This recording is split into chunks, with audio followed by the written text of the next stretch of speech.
La nature constitue également des contraintes pour le développement de certaines activités de l'homme. Quand on prend par exemple les conditions climatiques dans la zone sudano-sahélienne, la chaleur, la sécheresse, d'accord, ce sont des conditions qui favorisent la prévalence de nombreuses maladies telles que le paludisme, la méningite, etc., etc. On peut ajouter à cela l'irrégularité des pluies, associée bien entendu à la pauvreté des sols, qui constituent des entraves et qui entraînent des crises alimentaires par moment. Nous avons également le désert, c'est-à-dire le Sahara et le Sahel, qui occupent 2/3, par exemple, de l'Afrique occidentale sudano-sahélienne.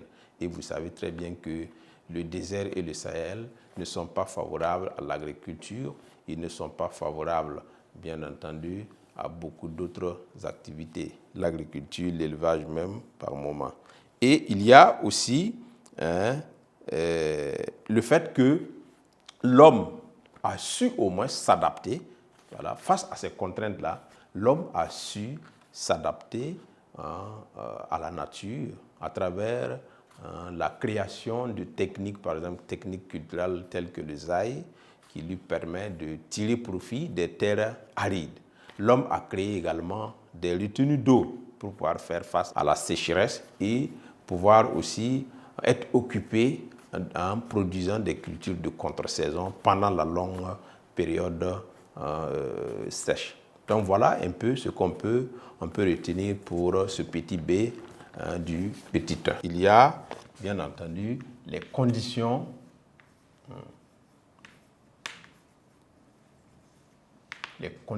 climatiques et on fait allusion à la chaleur,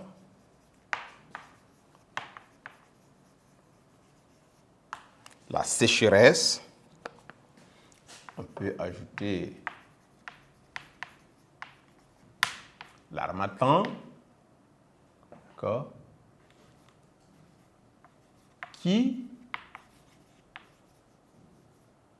conditions qui favorisent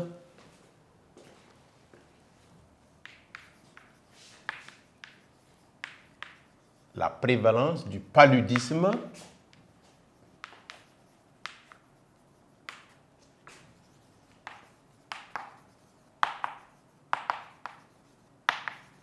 de la méningite. Ok. Également,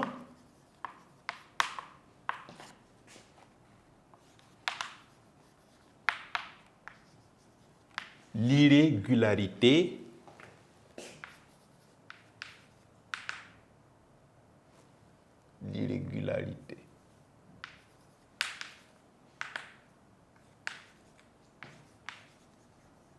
des pluies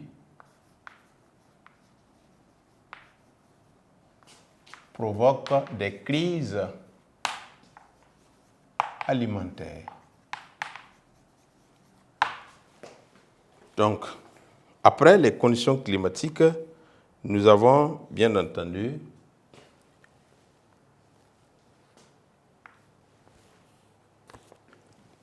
le désert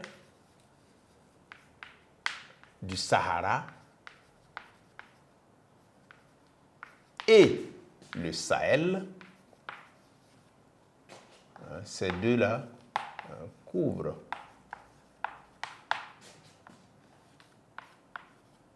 deux tiers de la zone. D'accord.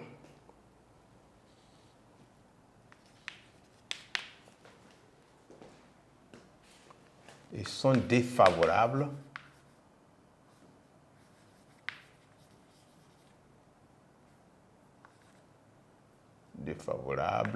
à l'agriculture,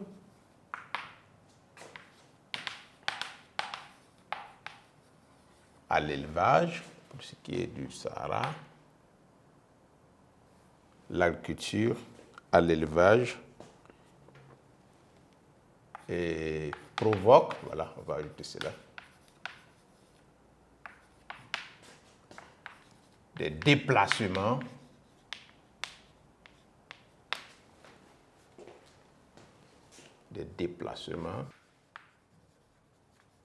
de population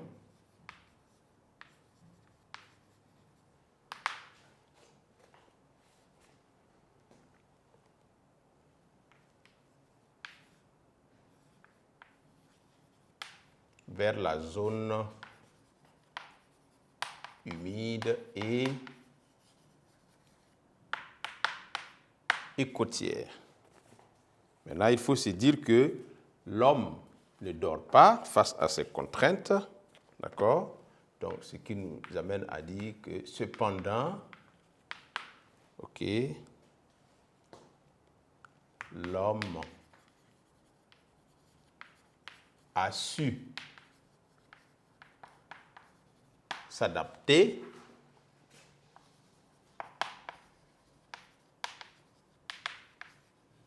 aux contraintes du milieu physique,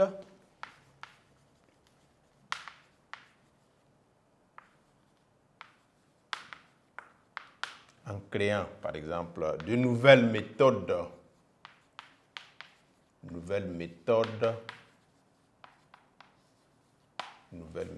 culturelles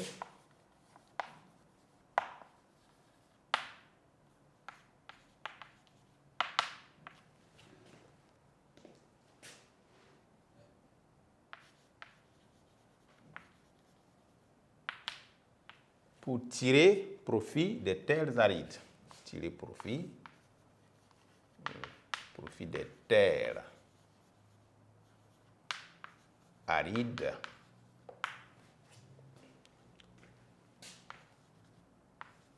en créant ou bien en construisant des retenues d'eau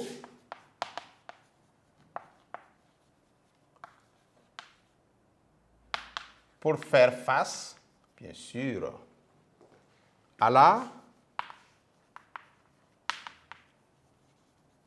sécheresse et pratiquer des cultures de contre-saison.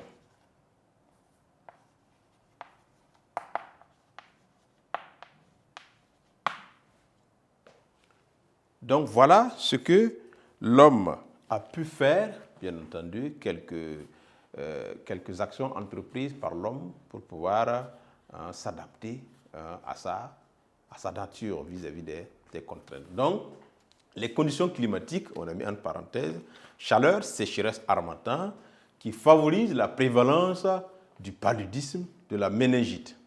Point. Également, l'irrégularité des pluies provoque des crises alimentaires.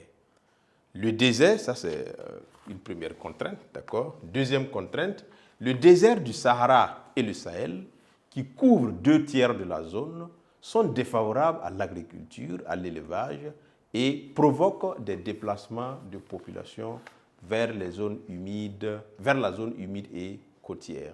Voici quelques contraintes. Maintenant, l'homme n'est pas resté les bras croisés. Donc, on dit cependant, l'homme a su s'adapter aux contraintes du milieu physique en créant de nouvelles méthodes culturelles. On a pris un exemple, le zaï, pour tirer profit des terres arides, par exemple. Ici, on pouvait ajouter la pauvreté des sols, d'accord?